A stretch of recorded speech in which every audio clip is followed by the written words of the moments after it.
learning and learning and learning. So my college education, I guess, as they say, the school of hard knocks, I learned it in a practical sense. Yeah. Having every type of job and not necessarily becoming an expert at one aspect of it, always with the goal of wanting to be a business owner. I got an opportunity at the age of 24 to first start my first clothing company. Welcome to Future Driven. I'm Adam Kopp, and on this podcast, I talk with entrepreneurs and industry professionals about the challenges and the wins in their business. See the vision, drive the future. Welcome to episode 8 of the Future Driven podcast with Scott Kaylin. Scott, thank you so much for joining me today. I really appreciate your time. My pleasure. Excited to be here.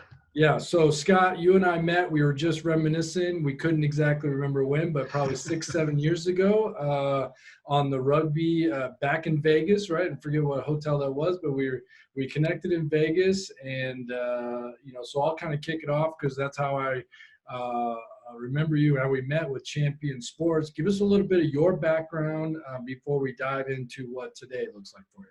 Sure. Full-blown entrepreneur since I was a little kid.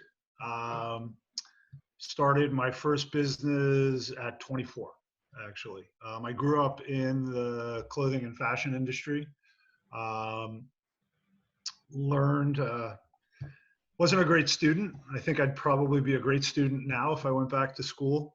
Too much into kind of instant gratification and very hungry to what was around me at the time instead of thinking long-term.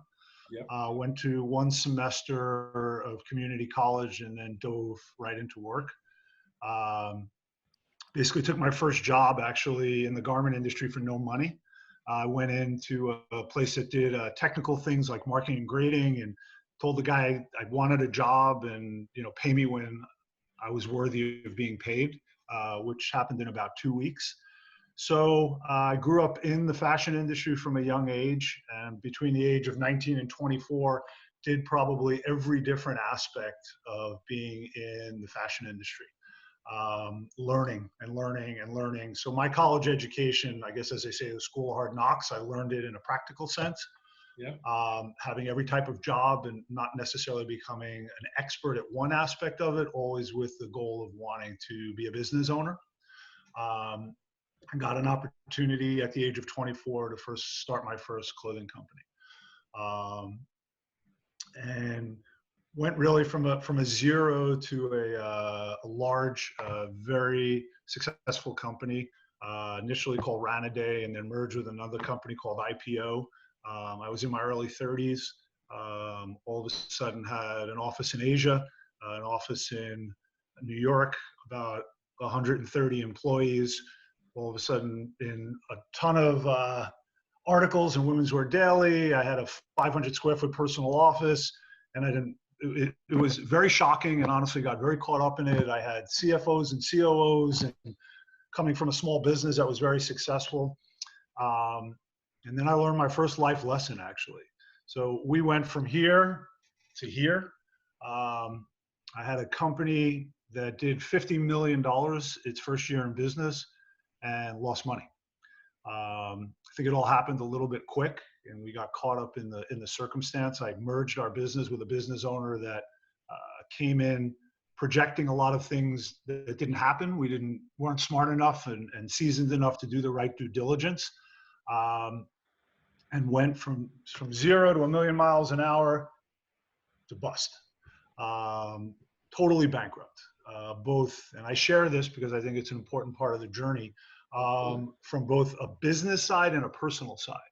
So I was in my early 30s. I was a dad, and I went from honestly having millions of dollars to basically having $25 in my pocket. Wow. But always had that entrepreneurial spirit. And at that point, because of the early success I had, I would have had great opportunities going to run a business. There were a lot of people offering me jobs, and I just couldn't do it.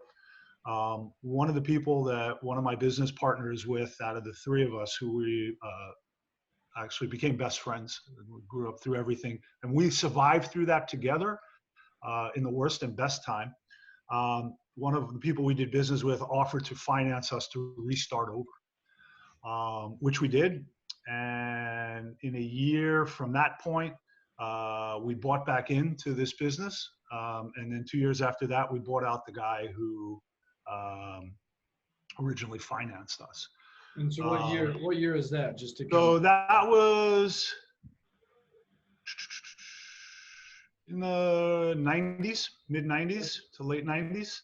Okay. And that was a sourcing company. So Right. basically we sourced production for large retailers and importers. So Yeah. like as a middleman between factories all over Asia and India, and to basically facilitate production. So I started doing business in Hong Kong and China in 1990. Okay. One of the very first early people there. And my business partner, who that was Louis Shi, who we went through from, you know, when he met me, I was 24 years old, you know, Yep. and Louis was 33 maybe. So he's been like my big brother through this process. And that business is actually what took us to Champion System. Okay. So Louis and I had this sourcing business. I ran the operations in the U.S. He's originally from Hong Kong, but he spent, you know, most of his life in the U.S. Went back to Asia through that original process of starting that new business, and I had went through a physical time where I gained a lot of weight, totally out of shape. And in my trips to Hong Kong, Louis was always in great shape. He took me to a spin class. And I literally was like in a cartoon. I saw like stars and birds tweeting over my head when I was out of the class because I was about 300 pounds. And when I got out of the class, I said, the next time I come back here, I go, I'm going to kick that teacher's ass. And he laughed at me. And I went back and started spinning and started getting into cycling. Louis became a very avid cycler. And he was having a very difficult time trying to get custom clothing for a bike group that he had in Hong Kong. It was a really arduous task. And this would be probably around 2001, 2002. And he called me up and he's like, there's a void here. You know, we started talking about doing cycling apparel while we were running our other business. And then I had a friend who owned probably one of the most successful bike shops in Long Island, named Maury Edelstein. The store is called Bicycle Planet. And I went to Maury because I was a big customer of his. And I don't do things in a small way. When I dive in all the way. Yeah. And I said something to him and he goes, oh, you know what? There is a void in the market. He's a really smart guy. And we started getting the best items that he sold in his store, and we were sending them over to Louis. And Louis started sending us back samples. And we found a bike team in New York that we had a mutual friend with, and we said, look, and they were just a local team. And we said, we're going to outfit you like the Tour de France, but you got to test everything for us. So we were literally meeting these guys in, like, one of them owned a restaurant, like in the bathroom of his restaurant, bringing them clothing so they could try it on and wear test it and give us feedback. Sure. And what that ended up turning into was, and then Louis, because was going back and forth and back and forth and back and forth. And this went on for probably about 8 or 10 months. And he calls me up one day, and we've done everything together. We had not done a business deal not together from the time we met. And he called me up and he said, look, he goes, I'm tired of all this bullshit. I want to open up this company. He goes, I've ordered a digital sublimated printing machine. Now, we never owned factories. Right. We worked with factories. Sure. And I go, what do you mean you ordered a machine? I go, how much is the machine? He goes, it's $150,000. I go, when's it coming? He goes, in 10 days. He said, so you and Maury either have to open up a company in the US to do the sales, or I'm going to do this without you. So I called Maury up, and Champion System was born, just like that. Knew nothing about the industry.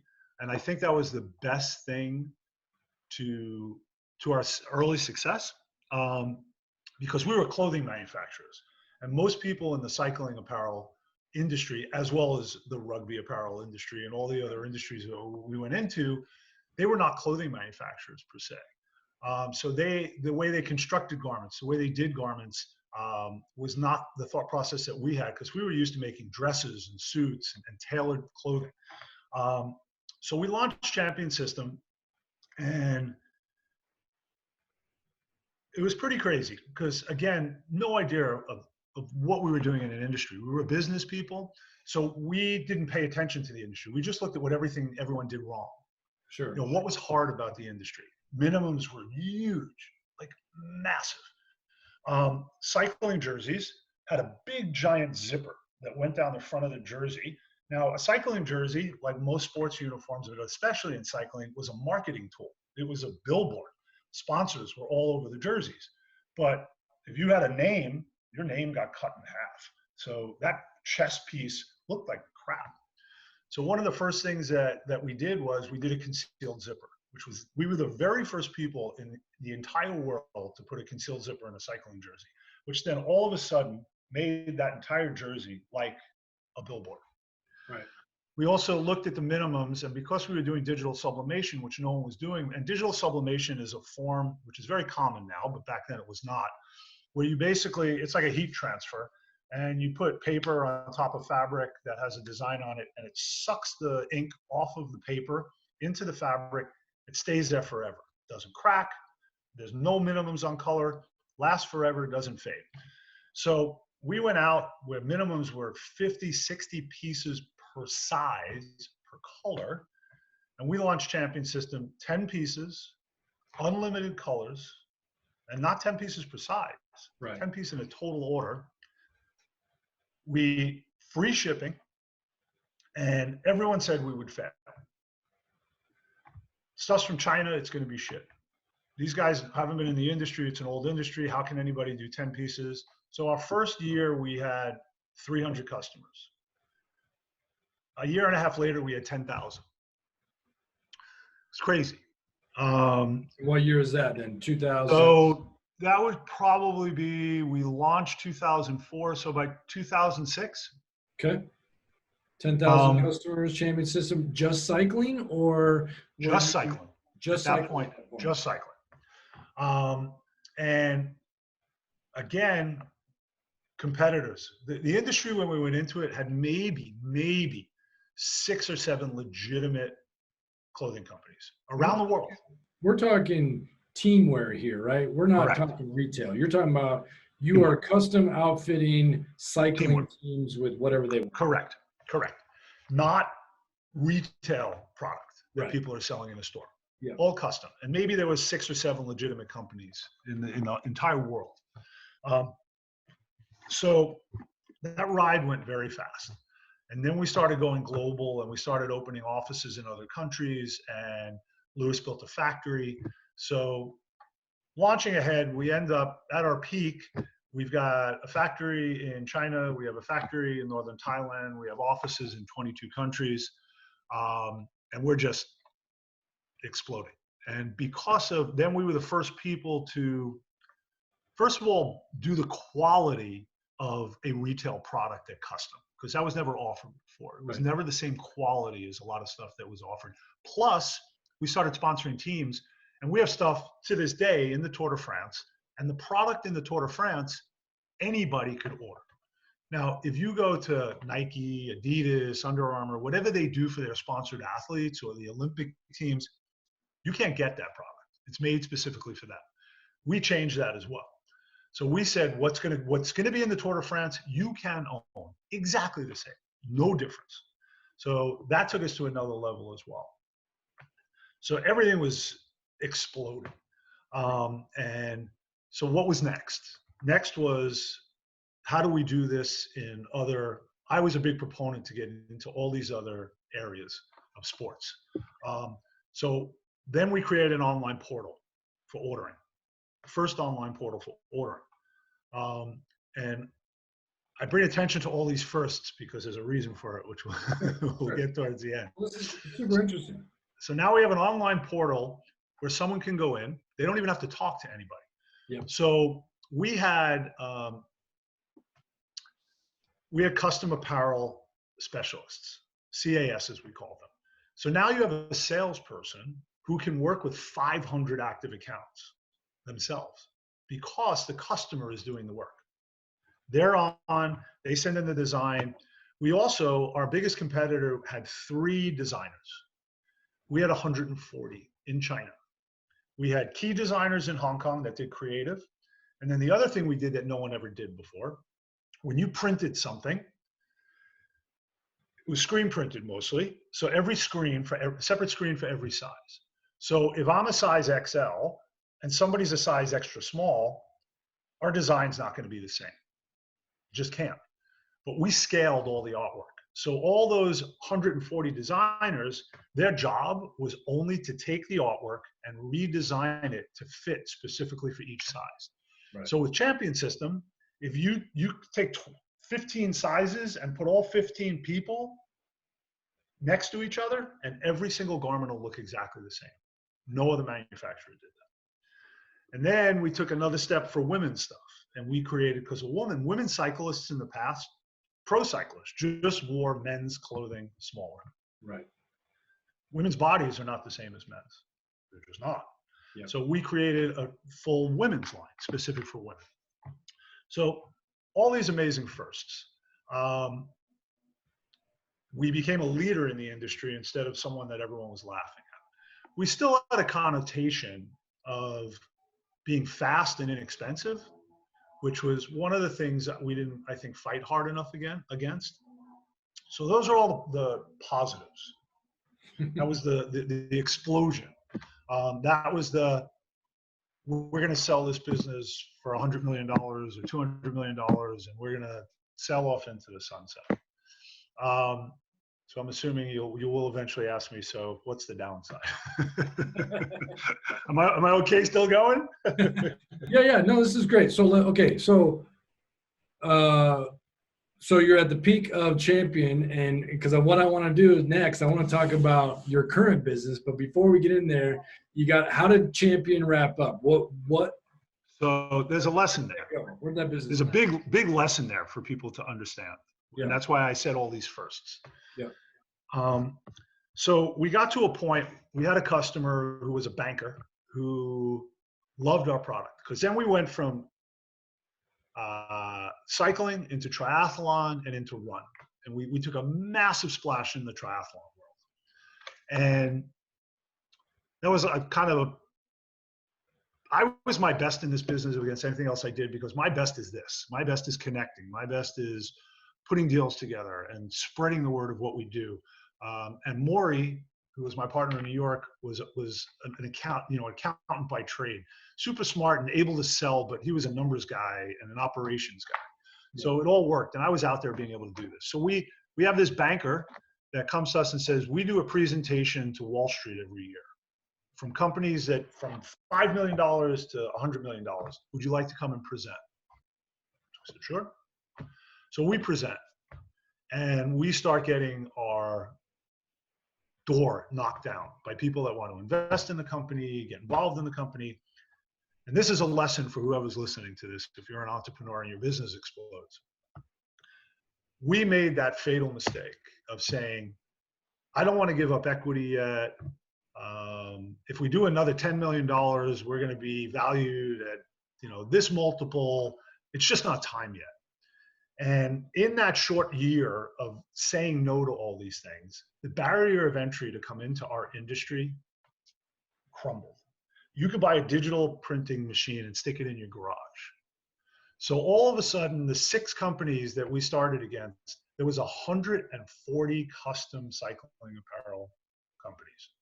So they built great websites that looked like they were huge companies. Right. And the industry started getting totally diluted. So we started losing market share that we eventually would start getting back, because everyone wanted to try something new, and they all underdelivered for the most part. But through that dilution, our business started hurting, not hurting, but to the point where we weren't bringing in the same kind of funds. So if we would have taken that investment that prior year, we would have been able to destroy everyone. And we didn't. So as we kept going, all the things that we had done, and again, we never marketed that well enough. If you ask people about Champion System, most people won't know all the firsts that we actually did. that changed. We changed an industry. We literally changed how an industry functioned. And I say that now Champion System's still around. My original partner, it's based out of Asia. He's still running it. It's still doing well. But for me, I've never been so proud of something we did. We went from literally one room to having a global brand. I have seen our Champion System product everywhere in the world I've ever gone. And that's an amazing thing to see on a back road in Italy, in Spain. I mean, literally everywhere I've seen Champion System product. Super proud of it. But I kind of say we were almost the BlackBerry of custom technical apparel, because we did things that no one ever dreamed of doing. And I think the company still might get there. But I learned a lot of lessons. Are you still involved today, or did you step away? I'm not. I mean, I still talk to Lewis all the time in Hong Kong. So getting to where I am now. Right. So let me just frame it up really quick, because I want to know why I reached back out to you is, and I think you'd like to hear this, speaking of marketing, is I was cruising, doing something on the internet, and a GoDaddy commercial popped up. Yep. And which talks about your company, Kaylin and Hobbs. And I just want to show the pickles and the branding. I love the logo and the name, but I'm sitting there watching this, and all of a sudden I'm like, hey, I think I know that guy. And I'm sitting there, I'm like, okay, I know this guy. How do I know him? And I remember Champion Systems. And then all of a sudden I'm like, how did he go from Champion Systems to pickles? Right. And so that's really what I want to hear now. So I love the backstory and great lessons in there. And it sounds like you've already lived 2 lifetimes. And you're already on your 3rd here with this. I'm on my 3rd, I think. Yeah, I'm definitely on my 3rd. So speaking of lifetimes. So in March, I'll turn 57. Okay. So I guess at a very interesting point in my life, I did rediscover who I was. My wife, my amazing life partner, has had a tremendously successful corporate career in women's intimates. She's probably one of the foremost experts in the world on bras. She worked for Victoria's Secret, Calvin Klein, Uniqlo, Under Armour, Lululemon, and lived in that corporate world. And she got offered a job in 2015 or 16 to run the VP of global merchandising for Lululemon. I'd never been to Vancouver. She went on a whole bunch of interviews, and the last set of interviews I went with her, and spent 5 days in Vancouver. And she came out of her last interview, and before she said anything, I said, if they offer you the job, take it. And she looked at me. She goes, we have a house in New York. This is my 2nd marriage. And she goes, your kids are there. We're super close with them. And I'm even closer with your ex-wife. She goes, we have this whole life. We have friends. She goes, what do you mean take it? And I said, this place, I've traveled around the world. I've never been to any place like Vancouver. I said, I feel so good here. I go, we won't sell our house. The kids are older. It's not like my younger one had 6 months left of high school. My older one was out. I said, I'll go back and forth for 6 months and let's try it. Yeah. So she takes the job. We moved to Vancouver. And honestly, I never looked back. What year? 2016, 15? Yeah, correct. Because we started Kaylin and Hobbs February 2015. So we have Champion System. We had an office in Eastern Canada in Toronto. Yep. So closed that office and then opened up an office in Vancouver. So I can continue to manage North America from there.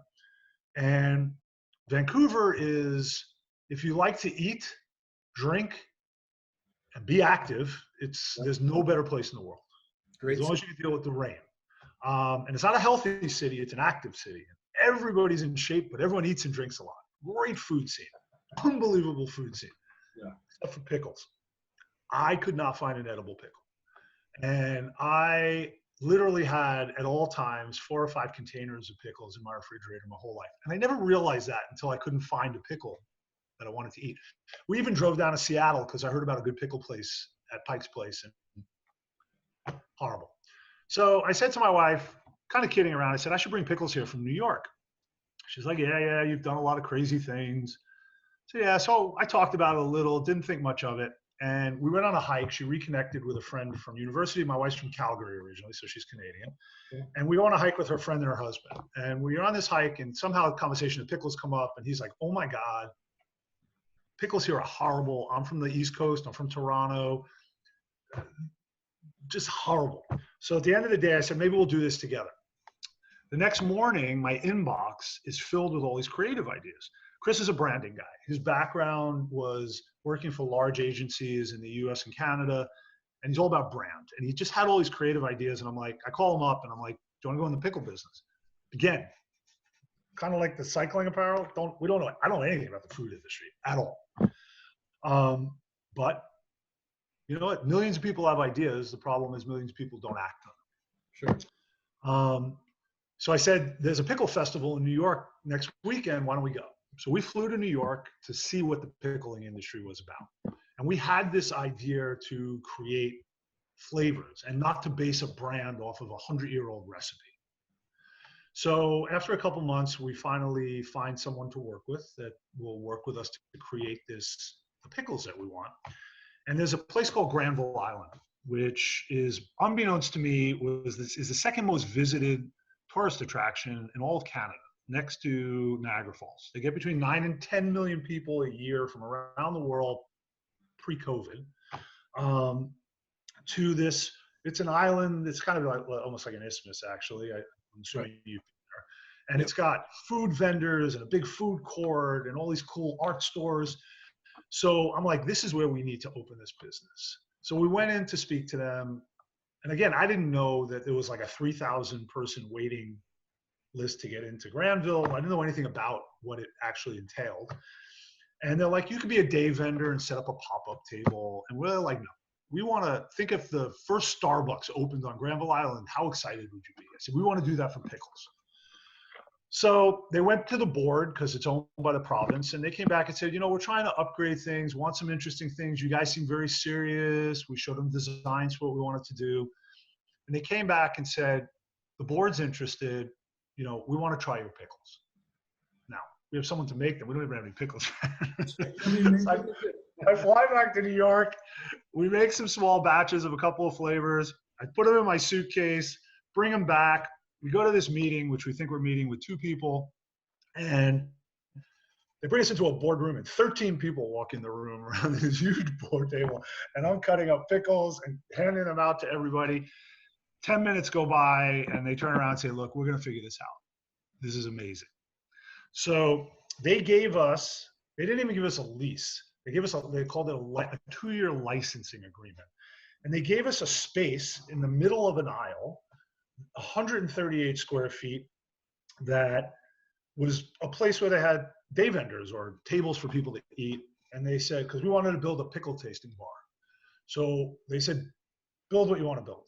So we built and Chris did a great job designing it, 2-inch thick mahogany countertops. So it's got a white slat in the front. So it pays homage to the Lower East Side pickle people from the 20s, 30s, 40s, 50s that sold pickles down in the Lower East Side in the Jewish community.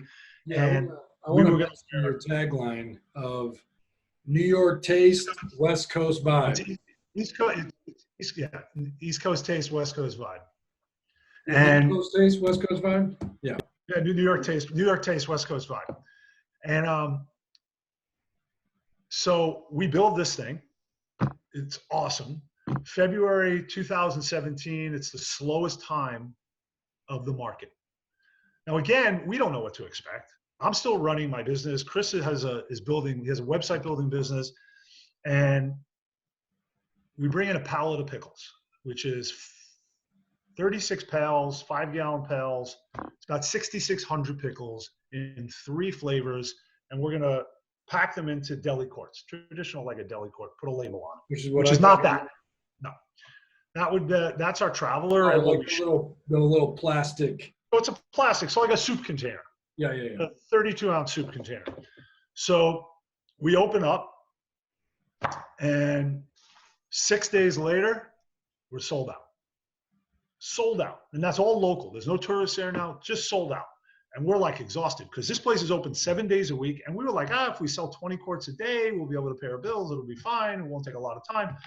We shut down, put up a huge sign. Thank you, Vancouver. Chris and Scott have gone pickling. We bring in 2 pallets, which is now almost 14,000 pickles. 2 weeks later, our wives come to help us. And Chris's wife is an executive also for a restaurant chain called Earl's. And 11 days go by and we sell out again because people get nervous because they think we're going to sell out. Now, the island turns to us and says, this is amazing. You can't ever let it happen again. So now we've got a business that's open 7 days a week, 8 to 10 hours a day. We have no employees. And we're so small though, the food industry, we need cold storage. It's a refrigerated pickle. I hope you've been keeping that in the fridge. They want 50, 100 pallets a month. No one will talk to us, even trucking companies, because we don't need a lot. But through a lot of persistence and a lot of networking, which is what my forte is, we found a cold storage place to work with us, a trucker to work with us, and the business started. So in a 2-year period, now we had, in our first 3 weeks, we had retailers coming into us. Whole Foods came into us. These people from H.Y. Louis, which is a massive group that owns grocery chains all over Canada. This guy's like, we want you to be our first. We want to be your first grocer. We're like, we're not ready to even have that conversation. We don't care. We're going to wait. So in 2 years, we opened a second location in Lonsdale Key, which is across the water in another part of British Columbia. We're doing food service to restaurants who are putting our name on the menus. So every restaurant that carried our pickles, it said, served with a Kaylin and Hobbs pickle. So we were getting all this branding, we were getting all this press, and it just exploded. And then we went into grocery. And then we had a business. It's still a tiny business, but we were a brand. And we were the pickle guys. And I'd walk down the street, and it would be weird because I'd go into a nice restaurant at night, and people would like double take because they were like, is that the guy that served me pickles today? Is that the pickle guy? Yeah. And we realized that we needed, if we were going to turn it into a real business, we had to expand into the US. And I have to tell you, I loved Champion System. Champion System was my heart and soul. It was a baby that grew from absolutely nothing. This business, in my third variance of what my life looks like, the part I enjoy more than anything is being in that pickle bar and talking to customers and seeing their reactions. And we have customers that cry, that laugh, that sing. It brings back memories. We got interviewed on a radio show and they said, do you realize what you did? And I said, yeah, we built the world's first pickle tasting bar. She said, no. She goes, you took a product that crosses every boundary. It's ageless. 5-month-olds eat it, 90-year-olds eat it. Every religion and every ethnic background has pickling history in it. And it doesn't matter if you make minimum wage, $50 million a year, people eat pickles. So timing worked very well. We looked up and down the whole West Coast for the best place to open our first US location. We settled between 2 places in LA, either the original farmers market or the place downtown. Totally forgot. It's awesome. It's another similar type of vibe. And we decided to go with the original farmers market. And it took us a year to get everything finally settled and open. My wife at that same time decided that after her long corporate career, she was going to then become an entrepreneur and launch her own bra business. So it fit for us to move down here. She had taken a job down here after Lulu. As a CMO for a company. So we were going back and forth anyhow. And it was like, okay, LA's perfect. So I'm going to move down to LA and we're going to expand the US business. She's going to open her business. And we opened February 14th, 2020.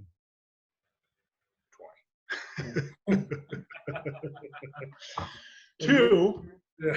So 1 year ago, roughly, you moved to LA and you launched location number 2. Location 3. Location 3. First, Where was the second location then? Oh, the second one's up was in right. Vancouver.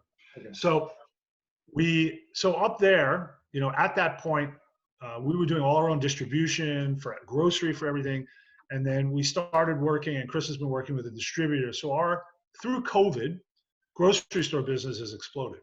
Right. So our retail business, our one main location is still open and doing fine. The second location we opened, we shut down because the traffic just wasn't there. But our grocery business has tripled. So we've really become a brand in Western Canada. We're probably in about 100 grocery stores up there. Okay. And then here, we open up to this amazing fanfare. The market, which is 85 years old, told us that we had one of the top 3 openings in the history of the market. So amazing. COVID comes. And the market can stay open, not all places. It's open air. And we are basically essential food because we're a vegetable. So I made the decision that even though I had to get rid of my staff, and this was the entrepreneur comes from, and also talking about where you are in your career and what you're willing to do. And I believed that we had to stay open. We started building, we did pop-ups before we opened. The community started knowing who we were. And I thought it was really important to not lose that momentum. So I had to go let my entire staff go. And I basically worked in that pickle bar by myself for 2 months. We reduced hours. My manager would come in periodically and help. And it was the best thing. And I was exhausted, to be honest. I mean, literally, at that stage in my career, I never minded getting my hands dirty. I never minded doing instead of just directing. But it was hard. But it was the best decision I made. And it showed, and we had so many customers that have come. I had people call me on the phone saying, how many pickles do I have to buy this week to make sure you don't close? I mean, it was very humbling. And people remembered it, and they still remember it. And the business, I was able to bring my entire staff of 5 back, and in that 190 square foot pickle bar. And is it flourishing? No. Are we surviving right now? Do I know the business that we're going to do in a year from now based on what we did through the world's worst pandemic? 100%. And now we've just launched our wholesale business, and we're working with restaurants, and we should hopefully be in grocery by the summer. It changed our plans. We were going to open up 2 or 3 more of these pickle bars along the West Coast in the next 2 years, and then start going across, because the pickle bar becomes a marketing machine. Right. For the brand, because the end game is always obviously grocery. That's where the brand gets big. But these pickle bars it's just an amazing concept, and it's fun. That's where you build your fan base, right? That's where you build. Right. You can get direct feedback from them, and you can. You think about this. You're a marketing guy, all right? Marketing is usually an investment, not a profit center. Right. It's just. For the most part, your marketing dollars you hope is going to bring you business, but most marketing tools are not a true revenue stream immediately. So this booth, though, is, because it truly creates awareness. We had KTLA5 came down and did a story on us because we stayed open, because it was something interesting. I had people drive 3 hours to buy our pickles because they saw us on KTLA5. And it's all word of mouth. And we're very, very creative. We did, when it wasn't COVID, we do lots of pop-ups. We did a pop-up at Hulu, for example. 300 employees at Hulu came to get pickles in 2 hours. I mean, it's thinking out of the box. So, okay, so you still have Granville open? Granville's open. And you got LA market open, so. We have the LA market open. I would still like to open up a couple more of these, but our main concentration right now, expansion-wise, is grocery and food service to restaurants. Okay, great. So then let's talk a little bit about, I'd like to know a little bit about your leadership style through your various companies, and then let's get into, kind of what is the future for your company, and what can you project now that you've lived through a year of COVID, and this thing ain't going away. It's altered a lot of things. what does that do for your company? Sure. My leadership style, I think it slightly changed through this business, to be honest. So the one thing I always said to every employee, and I still say this and stand by it. I think the biggest key, people talk about building culture and environment, and I think that's important, but I also think sometimes it becomes a pipe dream, because I think sometimes for most companies, everybody can't be Google. It's great to aspire or to be Zappos, and it's great to aspire to that. You want your employees to be happy. The one thing I've said to everyone constantly is don't ever let your boss get in your way of success. That is the one thing that I always say, because I think a lot of times people get stuck because of what they fear from their boss. Sure. And I've had a very, open door policy that for some reason through most of my career, no one's ever walked through, because everyone always tells me how scared they are of me. And I've learned this through life, because I've had companies where I had 10 people and, champion system between the factories and everything at its peak had 1,800 employees between what they had in Asia and the US. Yeah. And I've always thought I had an open door policy. And I believe you need to be able to hear what people's concerns are. But for some reason, and I still haven't figured that out, my kids say to me too, they go, "Dad, you're scary." And I was never a yelling boss. I very rarely ever lost my temper. I think that you hire people for a certain skill set. So you have certain expectations of what they're going to do for you. But I think you also have to lay out those expectations for them to be successful.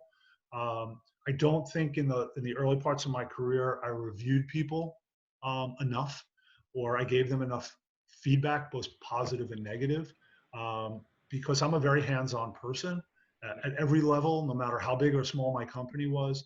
I think I was the most successful when I had a really, really, really good personal assistant, because I'm very detail oriented in certain things and not in others. So, I have high expectations for people, but I also want people to succeed.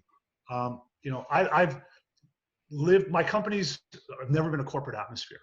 So, it's been a very friendly atmosphere, which, and again, maybe I'm a little jaded at this point, but, and maybe some people might like hearing this, but you know what? People who work in a company are not family. They have their family. Now, they should want to work. I want to have an atmosphere where people want to come to work. I think my happiest employees I've ever had are my pickle tenders, because they love what they do. So you want to have an environment where people can enjoy themselves. And sometimes I think I overdid that. I always had a big barbecue at my home, which I didn't even have the company pay for. I paid for it out of my own pocket because I wanted to enjoy and celebrate those things. And I think a lot of times there are little things you can do for employees that they really appreciate. Acknowledgement to something is really important, and I always did that. But people work to make money, and I think that you have to be cognizant of rewarding people the correct way for what they're achieving. But the biggest thing is, and this has to do with customers as well as employees, people want to be heard. They want to know that someone's at least listening to them. My management style came from the fact that I've done every job a little bit that every person's ever worked for me. And well, you must have, you're gone through that first company experience, second company experience. I got to believe that there's been some adjustments and some reflections along the way that really make who you are today, not only as a businessman but as a man, and kind of how it helps everything. And I think Vancouver took a big part of this for me too. I'm not going to deny that I was an ego-driven person. I was an ego-driven person. I always say that when I turned 40, It was a very pinnacle time in my life because I learned to embrace my shallow side. And people are like, what the hell does that mean? It means that part of me is shallow and it doesn't define who I am. And I'm philanthropic and I take care of my family and I love people and I love the world we live in and I want to do the right things. But some of the bullshit I like. And I think a lot of people tend to pretend that they don't. And I think that's a fault. You know, nobody wants to wait online. You know, no one ever said, oh, I want to go here so I can wait online. It would be great if there was a big line and you could walk to the front of the line and go in. You know what? And anybody that says they don't want to do that's lying to you. And it's okay, you know, but I'll still wait online if I have to. It's not like I'm not, you know, I'm like, I'll never wait online, but I'd rather not. So when I learned to at least admit that to myself, I think I became a better person and I think I became a better manager. I also think when I came to terms with the fact that at the end of the day, and this is okay, that if it gets really bad, your employee is going to worry about themselves. They have their self to take care of. And that's human nature. And I don't want to live in a fantasy that they're going to throw themselves in front of a bus for me. Now, but I expect that if I respect them and work hard for them and reward them for what they're doing, that they're going to be dedicated to their job and to our business as equally as we are dedicated to them. I think that's one of the biggest things that's changed for me. I got burnt by a lot of people that worked for me that I cared a lot about. And then I realized they didn't really burn me. Yeah. I mean, that's the insight I got. You know, my relationship with my partners in Champion System was so, I've had a lot of partners. It was so unusual because whether, you know, Lewis, who was my partner in the first clothing company, you know, since I was 24 years old, we made tons of money together. We went broke together. We went through everything. And it was never about, it was always about us, which is very unusual.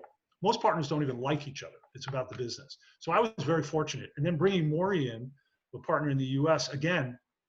So those things kind of kept me to have a little bit of faith. But at the end of the day, I think as a manager, I think you have to be respectful of your employees. You want to hear their ideas. Just as a business person, my only philosophy that I live by is I will give anyone 15 minutes of my time if you ask. I don't care who you are. If you're young or if you're on the street, if you reach out to me, you know, there are certain times I get someone will reach out to me 20 times on LinkedIn, and it's like, you know, eventually, if someone's going to be that dedicated to talk to me, I have 15 minutes of my life to give to someone because you don't know. It might become the best business deal I ever did. Maybe I'll make a new friend. You know, who knows? So I think that is an important philosophy that you want to listen to people and give. People always said the most successful guy is the quietest guy in the room. So I was definitely never the most successful guy, if that's true. But I think I've learned, and I owe a lot of this to my wife, actually. I've learned to be a listener a lot more. And I think as a manager, it's really important. You need to let your staff have a voice and truly listen to it. Love it. Love it. Okay. So as we kind of wrap up then, Scott, and I really appreciate, you know, you giving me more than 15 minutes of your time, is tell us about where this company's going. You know, it's 2021. What is 2030 going to look like for you? It's funny it's an interesting question because we have a lot of thought processes on where we want to go. Yeah. We're building a real business. I have full confidence that we'll be a national brand. We're a gourmet product, so we've changing an industry. Chris and I created a new category in food with our pickles because they're not a condiment anymore. People make pickle flights out of them in bars. People have a burger and offer 3 different types of flavors because that's what we're known for. We have 11 different flavors of pickles. So, you know, do you want a spicy pickle, a sweet pickle? So we're changing that part of the industry. So I'd like to do that on a national scale. So I definitely see us being a national brand. The question is, do we evolve into a food business? You know, do other categories? I think we're all about brand. The product is amazing. Pickles are amazing, but we're trying to create a brand. So if I got my desire, we'd be a national brand that we could start honestly licensing our brand into other food categories, because I think there are people that I don't need to rediscover how to make relish or make a Kaylin and Hobbs mustard or ketchup. I think there are great people out there that know how to do that. So that would be my vision. But I think we're still so young. I mean, the company's not even 4 years old, and we've done a lot in 4 years, but we're still a tiny business. So then we'll get back into those same things that I went through with Champion System. Do we bring in investors? Do we bring in partners? Is a food company going to come along? And if anybody buys us, I believe that they would buy us because of the brand that we built and the brand equity that we built, not just because we have the greatest pickles. Yeah. I think there's a lot to it. So I don't know, 2030. If my wife's business keeps going the way it is, I might be lying on a beach. And I might be a house husband. Well, look, then I don't know. I love. The older I get, I say the more I have, the less I need. So with all the successes I've had and all the material things that I've experienced and the loss, and being broke, I love my family. I want my friends. I want to enjoy what I'm doing and enjoy life. And right now I am enjoying this pickle business, and it's fun, and it makes people smile, and it makes people happy. And I love that. So, well, honestly, then you've accomplished a lot already. So I think that's a great way to kind of wrap that up, because that's really what this is all about. This is why we're doing entrepreneurship.